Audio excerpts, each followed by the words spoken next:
Good afternoon, everyone. Welcome to Artists of Color. I am Elaine Hall-Corbin, your host. And I must admit, we had a little bit of a glitch, but that's okay. We like glitches here at Artists of Color and at BNN Media. We have a great time doing that stuff. But I am here today, and I have to say, we're gonna have a great show. I must admit that, because I don't know if I want to call him amazing or just out of this world. I could say that. But DeShaun Gordon King is my host today. I mean, yeah, right. I'm the host, and he is the artist. I am your new host. And yes, he's my new host. So he is today, and we're having him with me, and I am so excited. I met him a couple of years ago, and he was part of Castles of Our Skins, the intergenerational fellowship program, which I got to see a couple of different performances back this year and back in 2023 was the first one I got to see. Yes. And that's how I got to hear this amazing flutist. He is so fantastic, but you're gonna hear from him soon. And right now, I want to introduce my guest, DeShaun Gordon King. DeShaun, thank you. You made it. I made it. Thank you. Thank you for having me. And yes, the traffic in Boston has been really wild lately, and the Ubers have not been great, but through the grace, we made it here right before 4. So. See, I like that part. But you know, we knew what to do in the interim to keep things going, and we always do. I have to admit, my crew is amazing. They will do stuff to make stuff right, to make sure I'm on track. So I was very glad. I'm always glad for them. Always. Yeah. And I thank you for being here today. Absolutely. Thank you for having me. You're welcome. It's been something I've been looking forward to for a while I know. now. We've been trying for a couple of years to do this. But I am so glad. I guess I have to ask you a question. I was doing some research on you, and it was like, wait a minute, I'm confused. I'm really confused. This is not what I know, and this is not what I know. So now my first question is, are you a Bostonian? I am not a native Bostonian. You're not a native Bostonian. Where are you from? I am originally from East St. Louis, Illinois. Oh, wow. Yeah. East St. Louis. Illinois. Illinois. Mm-hmm. Oh, Illinois. You must have been close to President Barack Obama. He's Illinois. Well, he was Chicago, so he's about 4 hours north. Oh, okay. Well, it was close. What can I say? I wish I was close to him. I hear you. Is that where you grew up? I did. Okay. And so from Illinois, I went to North Carolina. I went to Duke for my undergrad. From there, went to NYU for my master's program. And then after the pandemic, ended up at Longy for a performance certificate. And that's how I ended up in Boston. Oh, wow. But no, there's a lot of interim stuff that you didn't mention, like going to Asia, going to Europe. I mean, we're talking about all of this stuff because, I mean, you've traveled. You have traveled extensively. I guess what made you want to be a flutist, as I call you? So it was really a moment that the instrument kind of chose me. So I was listening to a bunch of different pieces on YouTube, and then there was a piece by this composer, Yuko Uebayashi, who I'll actually be performing a little bit later. And when I heard it, and I heard the flutist on it, the way she weaved this sort of folkloric sound, this Japanese folkloric sound, into this French neo-impressionist sort of style, it immediately made me stop in my tracks. And I said, I need to play this piece.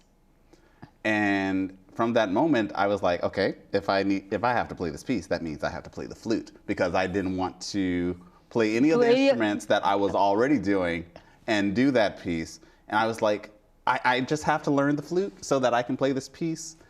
And I did. In high school, I taught myself, and from there... You taught yourself? Yeah, so I got I was a self-starter, and then I got to undergrad, and I'm so blessed that I didn't go the traditional conservatory route.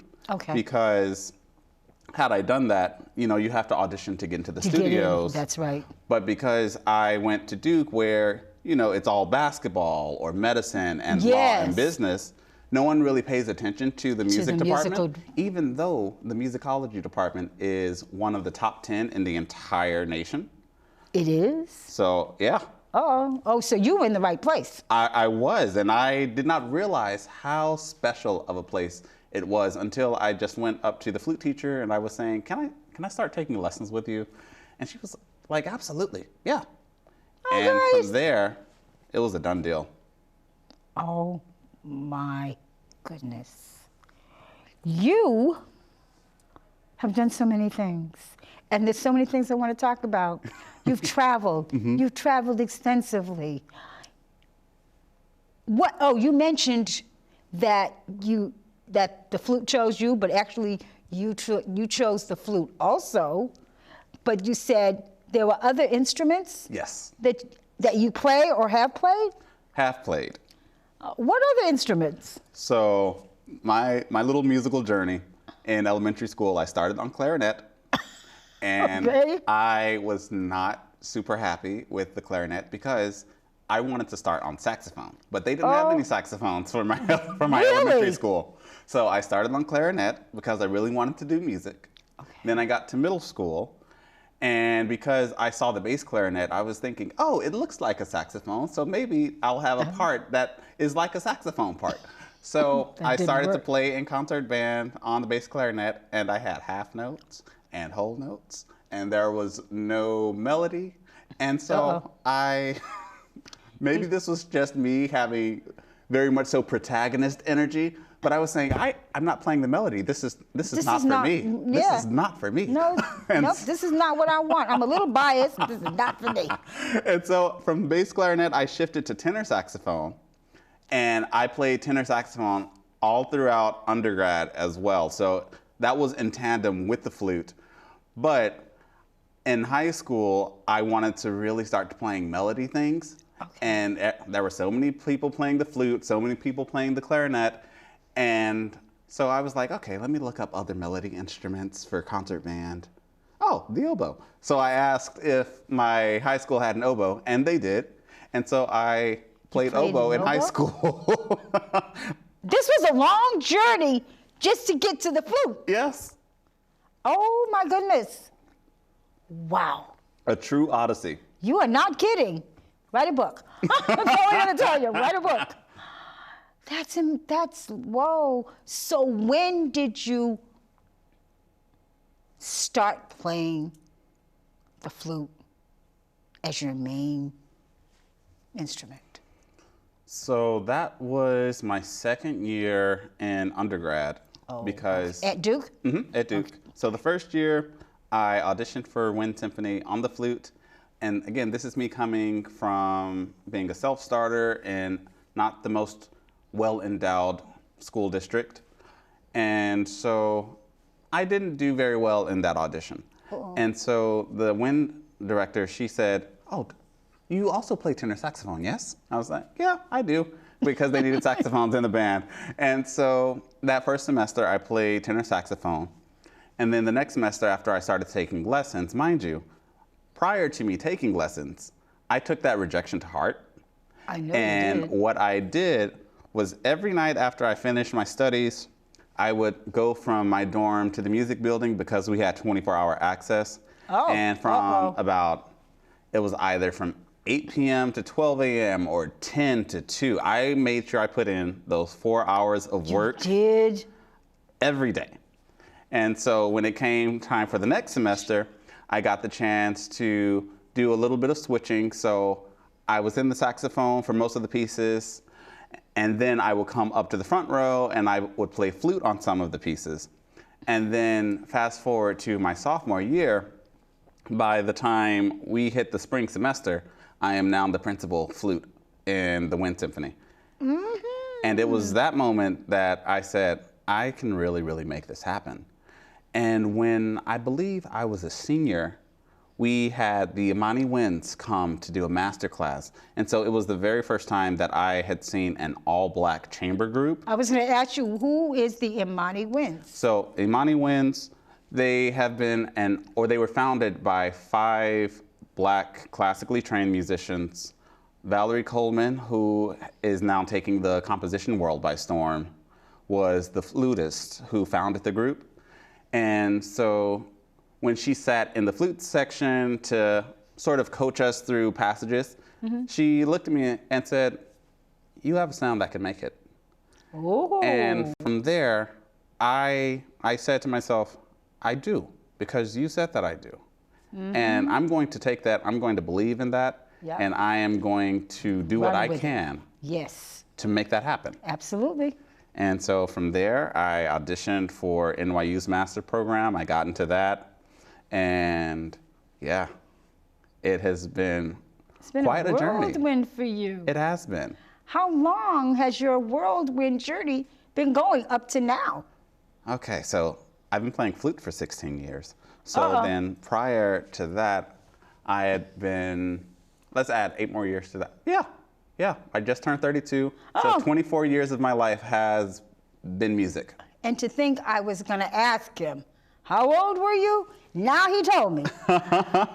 Oh my, well, as far as I'm concerned, he's a youngin'. But that's all right. You're an amazing, amazing musician. Thank you. Now, I'm going to stop everything in our tracks because I have a question for you. Okay. In the process of researching you, my dear one, I found 2 names. Somebody want to give me a little understanding of these 2 names? Who is DGK? Yes. So DGK, when I was in New York, I was performing with a bunch of different R&B and alternative artists. Okay. And so my Instagram handle were my initials, my first name and then my 2 last names, because they're hyphenated. Right. And it was DGK the flutist. And so they would introduce me on stage as DGK. And so I'm thinking, oh, that actually sounds really good. And so what'll happen if I spell it out like it's my first and last name? Yes. And so then D-I-J-I-K came out. And when I presented that to a former partner of mine, they looked at it and said, you know, this kind of has a Japanese ring to it, because they know that I am really into Japanese culture. You are? Yes, I love it so much. Ever since I was a child. Okay. So we're going to go very long with this. Go ahead. And so when I saw that, I was like, it actually does. I like that a lot. And then I was talking to a friend of mine here in Boston, and they were saying how it's a good name, especially for more modern and contemporary music. And I'm thinking, okay, so this will be my performance alias, DGK. So I've never heard it until I found it in doing research. Why don't you use it more? It's a relatively new thing. Okay, relatively new. Yes, I understand as that. in last year. Oh, that's definitely relatively new. Yes. But when I went to do the research and the stuff that you sent me, it was right there. So I'm saying, is this something I missed? I've always been told DeShaun Gordon King. And I don't know anybody but it's DGK. So DGK is definitely, he's up and coming. Okay, And good. Yes, because I'm really falling into who he is as an artist. Oh, I like that. I like that. Yeah, and so it'll be DGK performing later, not DeShaun Gordon King. So. Okay, we're going to be ready for this. Oh, we are seriously going to be ready for this. You've again, I'm going to go back to you traveling. You traveled extensively. What was your inspiration musically to travel to places like beginning Asia? You said you're into Japanese culture. Yes. So what made you did you go to Japan? Unfortunately, we still have not made our way to Japan. I really am planning on going around April for next year. So Next year? Okay. got to get all of those funds going. But what happened is Duke has a program called Duke Engage. And so okay. Melinda Gates, because she's an alum of Duke. Oh, she is? Yes. She has a huge endowment that she gives to the university. So then the university can send the students all over the world to do service learning projects. And so we were teaching English through the arts in Zhuhai, which is a southern city in China. Okay. Matter of fact, I have a friend of mine who is in China Oh, fantastic. teaching English. Yeah, it was a wonderful, wonderful experience. And I was able to see Guangzhou, because that's where we flew in. So that's a pretty big metropolitan city in China. Oh, so, all right. And then from there, we went to Zhuhai, which is a coastal city. We were able to see Macau, which was a very interesting sort of blend of cultures because it was a Portuguese colony. And so it's... Oh, it was? I didn't know Macau was a Portuguese country. Yeah, and so you have like Brazilian or Portuguese steakhouses in China along with these massive casinos, which was really mind-blowing. We got to go to Beijing. Sounds like Las Vegas. Yeah, a little bit. Just a little bit. And then we got to go to Beijing. You went to Beijing. And yes. I'm interested. Oh my goodness. Like seeing the ancient architecture that was there and being able to see the Great Wall of China and walk up to the top of it. Did you go? You walked it? Yeah, we walked up all of those steps. I think it took us about 10 minutes of stair climbing to get to where the tower or the wall began. And then you could see how it just cleaved through the terrain in China. And it was a breathtaking sight. I'll bet. Because I can't even wrap my mind around how a wall of that magnitude was built. Oh, I couldn't either. It's insane because also you're very, very high. So you're thinking, all right, oxygen is a little thinner here. And then the wall is being built up. Yes. And so how did those people breathe? the amount of labor, the breathing. Labor, yes. So it was really just a stunning sight. And we got to also visit Xi'an, which is home to a lot of China's Muslim population. But they also have really incredible noodles. So the food there was great. Said most incredible noodles. And it was homemade noodles in the Muslim restaurants, and it was some of the best I've ever had. And we also got to see the terracotta soldiers, which they were very cool. Really? Yes. And then some of the students, we took a personal trip to Hong Kong, and that is a really intriguing city. Is it now? Yes. I always thought it to be large, but very futuristic. It does feel like that. And it is also, it's not as large as you would think. It just has so many different skyscrapers. It has the largest amount of skyscrapers per capita than any other city in the world. And so Are you serious? Yes, it's a very dense city. And then you also have people speaking Mandarin and Cantonese, and then you have them speaking English with a British accent. And so it's such... Is that because Britain, the English... colonized Hong Kong. Okay. Yep. And that's exactly it. And so it was just an interesting juxtaposition of cultures that were happening in all of these different little cities. So... wow. It was a blast. I bet it was. I bet it was. Oh my gosh. We're talking about traveling, but you've also been to Europe. Yes. Where in Europe did you go? So I went to Munich and Germany. And You went to Munich. And it's so funny because the languages that I've studied, I've not even gone to those countries. Wait a minute, what languages have you studied? I've studied French and Spanish, and I'm trying to teach myself Japanese for my trip. For your trip? Mm-hmm. Okay.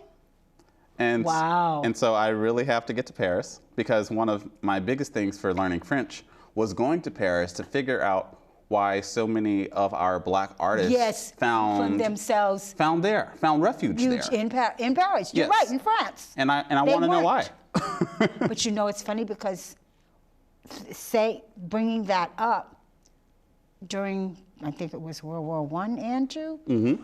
Remember when the Black soldiers went to France to help liberate them? Mm-hmm. They were taken in like family. Yeah. By the French. There was nothing any different about them there than it was when our Black soldiers came back home. Yeah, and it's so interesting because you hear about all of these attitudes towards Black folks in Paris, and it's just like, then why were we able to find so much refuge? Thank you. There. Absolutely. Absolutely. So I want to sort of crack the code on that and visit. But yes, in Munich and Germany, or in Munich and Austria, we actually went to a music festival for specifically wind bands and orchestras. Oh, okay. And so this was led by my undergrad director because she's Austrian. And it was an amazing experience because we were in the city of Schladming, Schladming, Austria. Okay. And so I believe never even heard of it. The Winter Olympics were held there in, I think, 2008 or so. Oh. It was in the early 2000s. Okay. But it was like a fairy tale being there because we're up in the mountains, and so every morning you're seeing the clouds roll down the mountain sides. Ooh, I know that must have been beautiful. It was stunning. Oh, wow. Yeah. And that was during a time in my life where a lot of things were going wrong in New York, and I had made the decision to move back to North Carolina because that's sort of where my family away from my family was. Okay. And some sort of grounding. Exactly. And it's funny because I found my refuge a little bit in the mountains. I was able to release so much in the mountains. Yeah. And then I was able to come back to the States and start anew. So I'm very, very grateful for my experience there in Austria. And the stay in Munich happened because, and I know people will think about this and say, what was he thinking? Uh-oh, what did you do? I got a one-way ticket to Austria because I told myself I could not miss this festival because I didn't have a flight back. So I got a one-way ticket to Austria. And so we got back, and I'm thinking, all right, DeShaun, you got here. How are we getting back to the States? Hey, and I had to call. I had to call my mom, and she was so upset because she had to use the emergency credit card to buy the ticket back.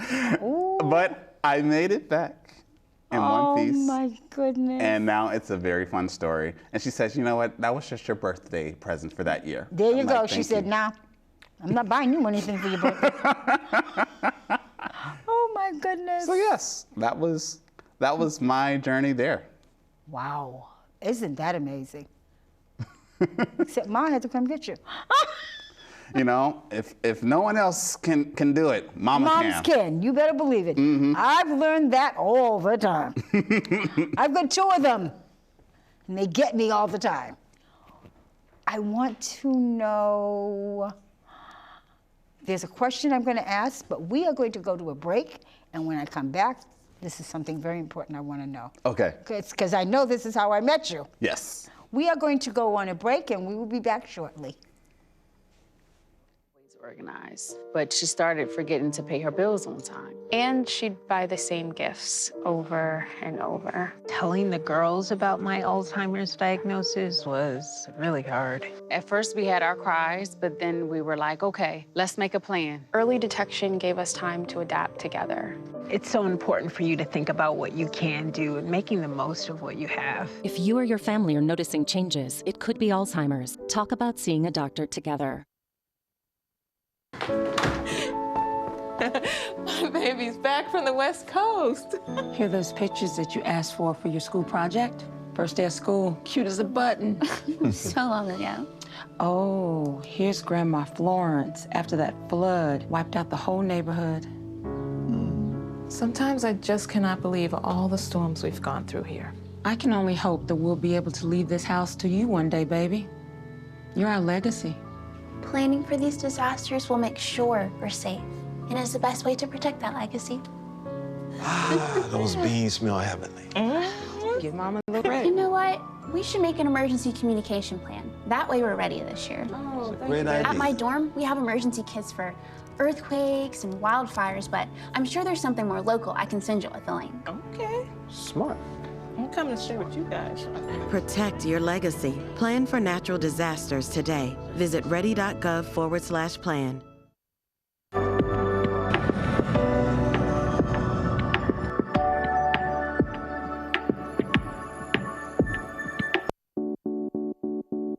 When it comes to making plans, you are the best.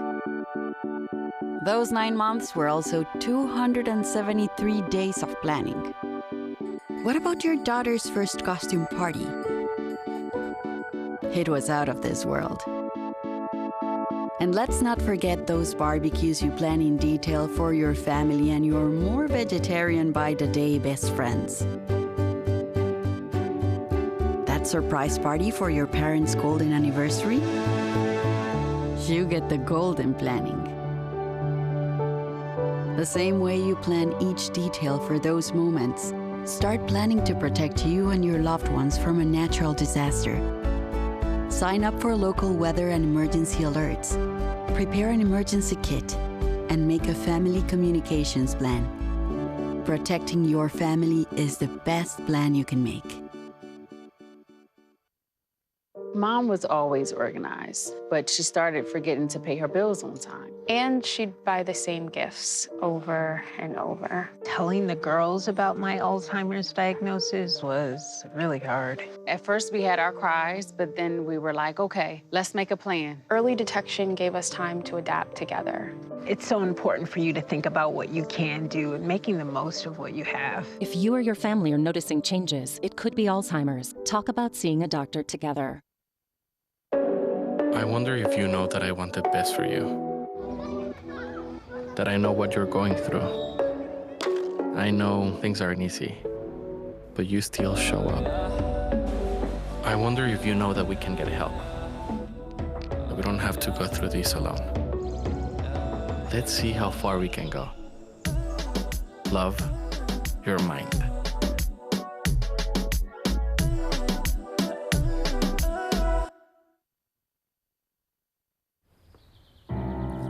Hi. I'm your retirement fear. But don't be scared. You're still in pre-retirement. Does that mean I have more time to plan? Precisely. Here, this is pretirement.org. Retirement savings options? Potential tax breaks. Ooh, This isn't scary. I'm doing it. you got this. Visit thisispretirement.org for free resources to help you customize your action plan.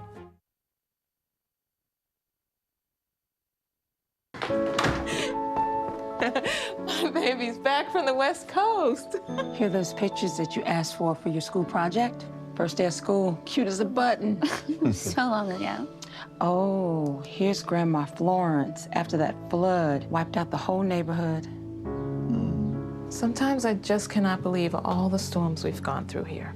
I can only hope that we'll be able to leave this house to you one day, baby. You're our legacy.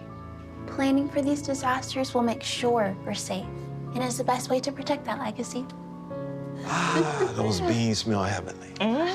Give Mama a little You credit. know what? We should make an emergency communication plan. That way we're ready this year. Oh, Great idea. At my dorm, we have emergency kits for earthquakes and wildfires, but I'm sure there's something more local I can send you with, Elaine. Okay. Smart. I'm coming to share with you guys. Protect your legacy. Plan for natural disasters today. Visit ready.gov/plan. Good afternoon, everyone. Welcome back to Artists of Color. I am Elaine Hall-Corbin, your host. And today my guest, again, is DeShaun Gordon King. And he is going to give us a performance. And we're all going to sit back and listen and have a great time. Thank you, DeShaun. Thank you so much, Miss Elaine. And so this performance is a piece by Yuko Uebayashi. And again, she is the composer who inspired me to pick up the flute And this is one of her solo pieces called Le vent à travers les ruines, which translates to The Wind Through the Ruins. So a very quick synopsis about this piece. She was visiting a monastery, an old, dilapidated monastery in Italy. And when she was there, she just allowed herself to close her eyes and be taken back to when the monastery was in its full grandeur. And then she came back to the present, being a little transformed by that experience. And so you're going to be hearing sort of that time travel aspect in this piece through these trills that represent the wind that take her back when the theme of the piece becomes a bit more grand and majestic. And then it comes back and it repeats the initial melody in a way that I think is deeply spiritual. So I hope you enjoy Le vent à travers les ruines.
Wow.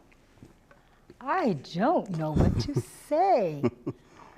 As you've just heard, DeShaun Gordon King playing an amazing piece that I could never say the name of again. But thank you. Thank you. Thank you. Oh, that was beautiful. I know my audience loved it. I know I did. Thank you. We must finish our discussion on so many things that you do. Absolutely. And you mentioned something before we got to playing about a group. Yes. Tell me about the group. So, a little bit of history. One of the things that I do here in Boston as a freelancer, I'm an ensemble leader with Shelter Music Boston, who has a beautiful mission. And the mission of Shelter Music Boston is to bring music to the various homeless shelters, rehabilitation centers, addiction centers, and things of that nature to, you know, just spread the beauty of music and the community that music brings. And so that was one of the things that I've really wanted to do with my career, is to make an impact through music. Yes. And so I've been able to do that quite a bit with Shelter Music Boston. And I've never heard of them. Yeah, they're an amazing organization. And over the past year, I became one of their ensemble leaders. So what that means is that I go out and I choose the musicians that I'll be working with, and together we curate our programs. Okay. And so my most recent program, it was back in April. It was with a guitarist who is brilliant named Fred Springer. And it was a really, really beautiful program. We had some pieces that were water inspired, some that were really folksy, and we had some Brazilian dances in there. And it was just such an immediate connection that all of the audiences at the various centers that we went to, they commented on it. They said, you all need to take this on the road or something. And I was like, oh, okay. Take it on the road. And so from there, we sort of created what we're calling the Fresh Duo. Or Duo Fresh. The name is still... You're still working out which way it's going to go? Yeah, exactly. Because, you know, his name is Fred, my name's DeShaun, so we're taking the SH for me and the Fred, and we share the E, so it's Fresh. I like that. I like that. Yeah, and so we're scheduling our first show at the Lily Pad. It'll be sometime in later July, early August. Where is the Lily Pad? The Lily Pad is in Cambridge. Okay, I can find it. So I'm really, really excited about that. For a minute. Yeah, so that's one of the big endeavors that I'm doing, along with completing this fellowship that I'm doing through the Harvard Ed Portal. Oh, okay. And so what it is, it's an artist pipeline where they provide a lot of professional development for emerging artists and mentorship.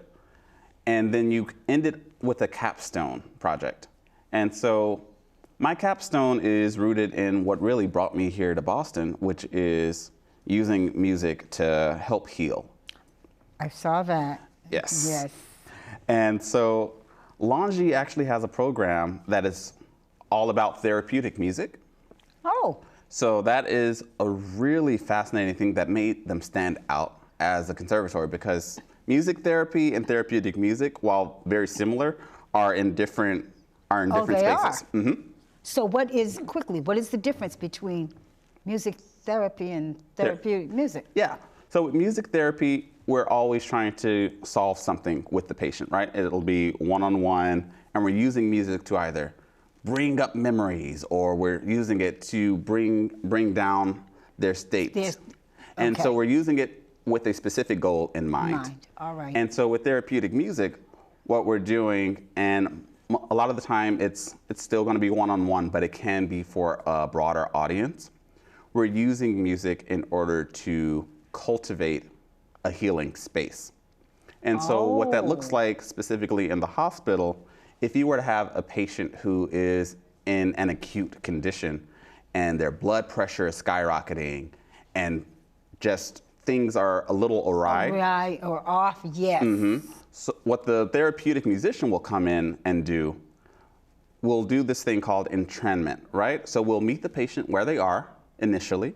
So if they are having really, really high heart rate and heart pulse, what we can do is to create a figure that'll be sort of similar to that to match them. So if we're having a do, do, do, like really, really agitated heartbeat,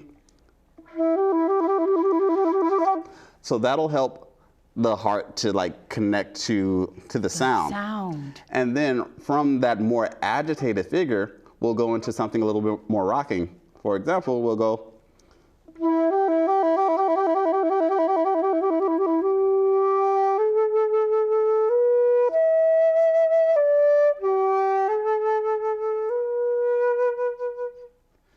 Very soothing. Yes, exactly. Yes. And what that does, once we've entrained to the patient, that brings their heart rate down, and it makes the body, it brings the body to a more equilibrium state. Yes. And that'll help for the doctors to come in and provide whatever surgeries they need to, because things have calmed down in the body. Everything, right. And so what my research is now is then doing, because I love the work of doing the one-on-one in the hospitals, but me, ever since I was a child, I'm very ambitious, and I'm thinking, how can I make this bigger? How can I go bigger? And I'm also... So, it's very funny because you sound, what you want to do with music sounds like what I want to do.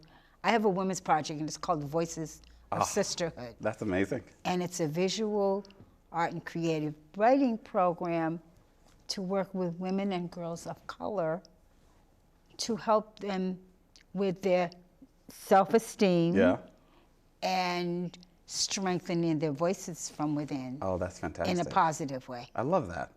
So they, you know, that's why I said you're working the music, that, you know, the therapy, and actually it's music. It's not even musical therapy as you call it. It's therapeutic music. Yeah. I love that. That is beautiful. Yes. And so what I'm doing is to take that practice of entrainment and combine it with sound healing. So we're getting into all of these different mediums of sound work. Oh. And so sound healing, when people hear that, they immediately think yoga studios, the singing bowls, and sound baths. Yes. And that is a huge part of it. But that's not the only part. Exactly, because these are ancient practices that we are bringing back into modern spaces. Yes. And so what I am looking to do is marry where we are with technology, with those ancient practices, and primarily using the flute as my medium of healing. Oh, wow. Is that similar to, and quickly, because I want you to take us out. Oh, yes, yes, close out. So I want to know quickly, how did you get into Castles of Our Skins? And I know you're a fellow. Yes. So how did that happen? So with Castle of Our Skins, I actually met Ash at Longy because she was teaching composers of the African diaspora. Yes. And so I was able to get into that class, and she talked about how they were doing this fellowship to bridge all of the conservatories and create a community for the Black students that were attending them. Which I thought I think it's fabulous. Incredible. Because that's what I told myself I would be coming to Boston. I said, I'm going to be taking advantage of every opportunity that comes my way while I'm here. Yes. And Ash presented that, and I said, you made a promise to yourself. Apply. And there you go. You're not, and do not waver. Nope. And so I applied. I got in, and it was just an immaculate experience for me because I was connecting to who, they're now my family, really. I know they are.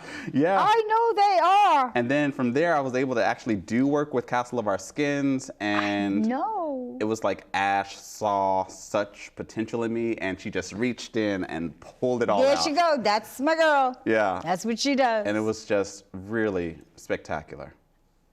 Are you strong enough to do another selection? Oh, yes. Yes. Because we're going to have you close out. All right. And I want to say thank you for being with me today. Absolutely. I want to thank my audience to taking time to be with us in Castles of Our Skins. Yeah, right.